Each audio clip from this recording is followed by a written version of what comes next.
So first, I want to start off by saying this is like a really neat moment for me. I really wanted to capture this video because I'm in the middle of working on my own album. And so I've been paying a lot of attention to albums of 2019. And most of this year I've been songwriting. And so it's been a very emotional space for me, but I'm currently switching from like airy emotional songwriter mode into, I'm in the recording studio now. So that is a totally different headspace. Part of what I'm learning is that being in the recording studio, like bringing these songs to life and tracking them, it's way more cerebral for me. And it takes like so much confidence and self-trust. Playing songs in my living room on my piano, like I hear these things in my head kind of going on, but they're not very distinctive. And coming to a recording studio, it's like, okay, now it's time to actually define what is that like that you were talking about that's gonna be in the background of that song. So I thought that doing a video like this in a moment like this will be really crucial because I'm in the middle of headspaces. I'm like making this transition from in the feels emotional songwriting into production and being very like detail oriented. So I'm kind of bringing that headspace into this video today to talk to you about my favorite albums of 2019. The first one I want to talk about is Lana Del Rey's Norman effing Rockwell. Oh my gosh, there are so many long drives that I listened to that album like through this year.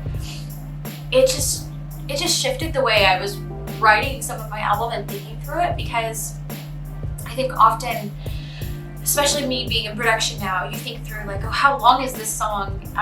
Can this be played on the radio? Is this gonna catch someone's attention? And Norman effing Rockwell just took that and threw it out the window, and it's like, let's just make an 8-minute song and let's just vibe, which is, for me as a musician that comes from a background of starting with live music. I was a worship leader first, and I did a lot of long sets, like 2-hour long sets for prayer houses with my husband. This album like took me back to those prayer houses. It felt like so spiritual and transcendent. It was, she just took her time. And of course it's Jack Antonoff on the production credit of this album. So good. I love Jack Antonoff. I think everything he works on, I'm just in love with it. And also I'm so convinced that she's an Enneagram 4. Please tell me in the comments if you're an Enneagram nerd, like what you think of that. But so cool. Blown away by the album. Can we please talk about Post Malone's new album? Because a lot of people I know have not listened to this album from start to finish. So some of my favorites off this album are obviously Hollywood's Bleeding. Die For Me with The Future and Halsey is so damn cool. It's so amazing. Take What You Want with Ozzy Osbourne, which when I was first listening to it, I wasn't listening through and looking at like who was on the track. And I just heard the voice and I was like, what the heck? What just happened in this song? It's amazing. So what I love about this album is it embraces darkness. It's very like experimental with still being very pop and very cool, short. It's just a vibe all the way through, and I really appreciate it. So I think Post Malone's Hollywood's Bleeding is my second, like, that's an okay sign. That's not number 2. It's like my second favorite album.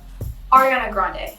The hustle is crazy. Like the hustle is so real, because I'm like trying to go through Spotify and just get dates, but Sweetener was dropped August of 2018, and then Thank You Next came out February of 2019, which is just wild. It's a full-blown album. It's not like an EP or a couple of singles, and it's an amazing album at that. And I know, like, just thinking through the personal lives of artists and everything with Pete Davidson, like that's a whole thing. And I'm sure maybe it might have been helpful to jump back into the studio. But nonetheless, regardless of what was going on in her personal life, that's an incredible feat for an artist to put so much work into just a whole new album, coming right off of an album. I just feel like Ari like wears her heart on her sleeve and she works so hard. For me, that's so inspiring. Like the hustle is so real with Ari and the quality is always there. On top of this album, I think she also going through Spotify. Released more singles after Thank You Next. She has that one, Boyfriend with Social House. She's just amazing. She blows my mind. Good album through and through. High quality. You don't have to skip any tracks. Just put it on in the car, drive, and it's great. Okay, this just dropped, but Camila Cabello. Holy crap. Shameless, and starting an album out with a song like Shameless is so incredible. It's such a big song, and she does such an incredible job on this song. I think for me, being in the recording studio right now, what stands out to me with this album is her vocal takes are insane. Like, they're insane. Even if you're correcting some of this in the recording studio, it's still insane. There's this song, Bad Kind of Butterflies.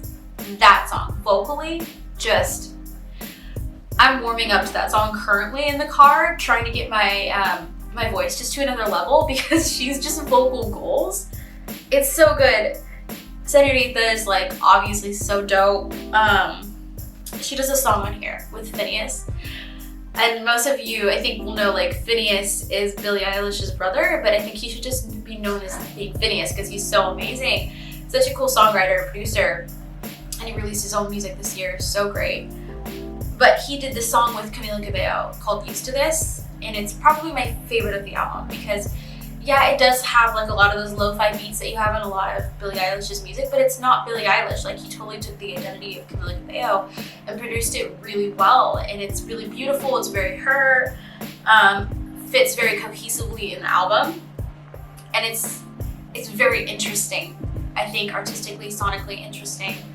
I love this song. I can't get over it, and also it's just very sweet.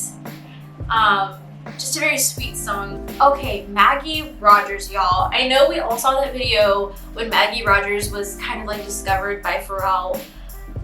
Oh my gosh, but she's so much more than that moment. Like, so cool, that song, I think it was Alaska, that Pharrell was listening to in that video. It's an amazing song, but this new album that she just dropped, oh my god, I'm trying to like contain myself physically because it's so good. And Micah and I had the privilege of seeing Maggie Rogers this year live, and I've never danced at a concert.